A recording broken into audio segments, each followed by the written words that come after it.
Jeremy Wariner with us on 365 Sports. Hey, thanks for your time. You're not coaching your son? Are you just watching them tonight? Fortunately, I'm just watching. I don't know if I can handle coaching this team. Yeah, he shared me a little information. They lost all 3 of the games in the bracket yesterday or over the weekend. Jeremy, Yeah. Jeremy, is the U.S. team right now, the way it's looking, set up better than it has been across the board, men's and women's sprinters, than maybe the last couple? Definitely I believe on the women's side. Men's side, 100-wise, yes. 400, we'll find out tonight. Kind of hard to say right now. I know Norman has ran 44.2. Obviously, Quincy Wilson is running PRs every time he steps on the track at the age of, I think 16, which is impressive. So I would love to see him qualify for the team. But it's wide open. All 3 spots to me are wide open for the 400. 400 hurdles. Rye Benjamin, he's going to be one to possibly go out there and take home the gold. The 200, obviously Noah, Kenny, and they're both up there to medal. So it's going to be interesting to see. But I do think the girls for sure they're up. They seem to be better than they have been. The men, I think it's going to only time will tell for the rest of this meet. What are your thoughts, other than the fact he's a phenom, with Quincy Wilson? I watched him race yesterday. He's got the final tonight. And just doing that against men that are grown men, and here he is, a 16-year-old. Yeah, he's fearless. He's taken the opportunity that's given to him, and he's been consistent with his races. He's not changing anything up. He's running what he knows how to run. He's not changing it up just because it's the Olympic trials. He's out there running the same race he ran back at the New Balance Nationals and what he ran all season. So, he's consistent. He's got a chance. It's wide. Like I said, it's wide open. It wouldn't surprise me if he sneaks up there and gets third. But it's going to be tough. I don't know how he's going to be. I don't know if he's ran 3 races in 4 days before. Mm-hmm. So it's going to be interesting to see. But outside of that, I think everything is good. What is these 2 months like leading up to trials and then the Olympics for the athletes, as far as stress, work, the way you have to balance, any kind of little injury you have and all those different things? Yeah, for the professionals, it's nothing different than what they've done every other summer. We've always had world championships at the same time every year. So, that's not going to change. Their preparation is going to be the same. A lot of them have started running in March, April-ish.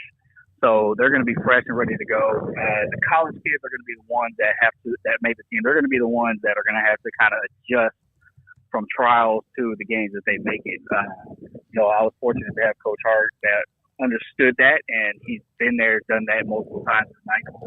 So I was blessed to have a coach that understood how to back off, reload, recover, and stay healthy to be able to run just as fast in August as I did in June. Jeremy, what's it like? You mentioned Wilson 3 days in a row. Or are there just times when your legs just don't go? How frustrating is that, no matter how much treatment or how much rest or how much you practice, that are days when your legs just aren't there? Yeah, it depends on the situation. Back in 2008 at the trials, we ran 2 rounds back-to-back and then had 2 days off before our final. And for me, that kind of messed my rhythm up. I had too much time off. I wasn't ready. For that, I hadn't experienced that much time off between rounds. Before that, I always liked, either going 2 rounds off and then run the finals, or 1 round off back to back in my finals. It's just you get in that rhythm, you're ready to go, you're anxious, and you're not having to sit there too long to think about what's going to be happening for that final. What is it like to be on the podium with the United States flag being raised and the national anthem with a gold medal around your neck? Oh man, it's an experience that it's hard to explain, man. It's one that I'll always remember. And for me, for my first time having my 2 teammates up on the wall stand with me, it's an honor, it's a blessing to have. I look back on that, and that's the one thing that I remember. Just being able to represent my country and executing my race perfectly and coming out on top at the age of 20, and when nobody was expecting me to do what I did that year. It just everything fell into place. I look back at it, and I would do everything exactly the same again.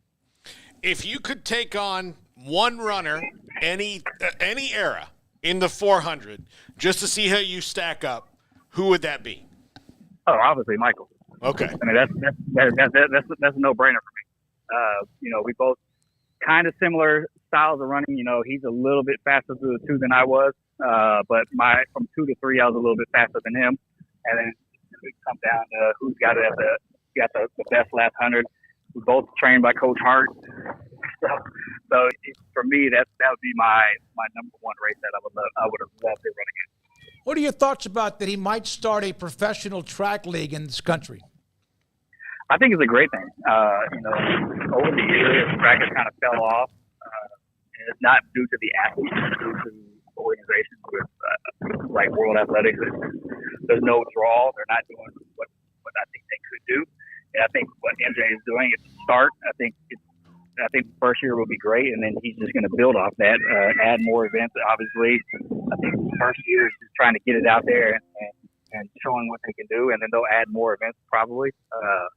But it's a great thing. I'm excited to see what they're going to do, and as an athlete, I would be all for it. I'd be one of the first ones asking to be a part of it. Michael Ford is coaching sprints. Your thoughts about him as he represents Baylor? You know him well, and he's going to be a part of the Olympic team. Oh yeah, definitely.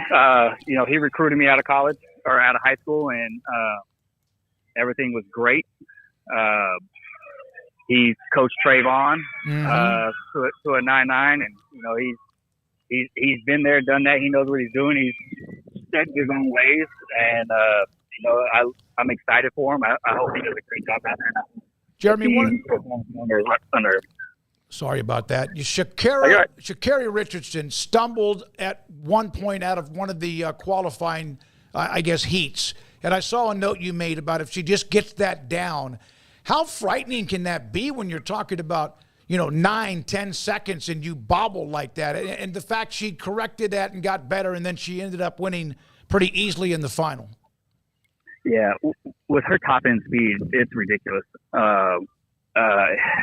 Once she gets that start under control, and she's able to do it right, and it's flawless with her top end speed. As soon as she runs through that line, this whole trial she didn't have a great start, and then she shut it down with like 15, 20 to go, and just cruised and just relaxed through, and still went 10-7, 10-7, 10-8.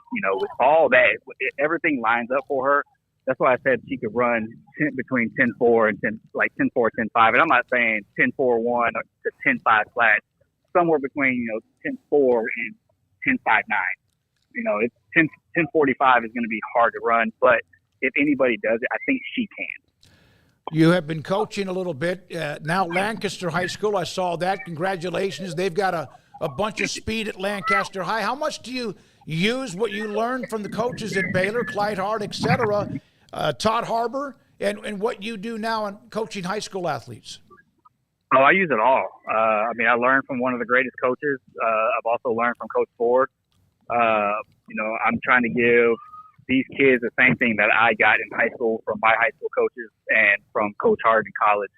I'm kind of giving them the same style workout that we did at Baylor, just kind of modifying them to their ability. Just toning them down just a little bit, and then gearing up, seeing who can handle what, and then just adjust it. But I'm super excited about this opportunity that I have in front of me. Got a great number of kids and fast athletes that want to compete, and I think we can get that team up there to be the Duncanvilles, the DeSotos, the Tassis. Okay, I have one ridiculous question to ask you, and I like to do this anytime that we have you on, because I've asked you some before. If you and me and Smokey and Craig were running a 400 against each other, and we could run normally, but you had to do a 3-legged race, and you could pick anybody from your gold medal, relay team to do that with, do you think you could still beat us? Yeah, me and Daryl, definitely. Me and Daryl would be out there, and I think we'd be able to go. So I think so. We actually thought so too. Even though you'd be a little bit restricted at first, like maybe we'd beat you out of the blocks just because that's not something that you would normally do. By the turn, I think you've got us. I think so. Hey, I think so. yeah, because At least by 350. when it counts, and a lot of us wouldn't make that final turn anyway. So that would also. That's a good point.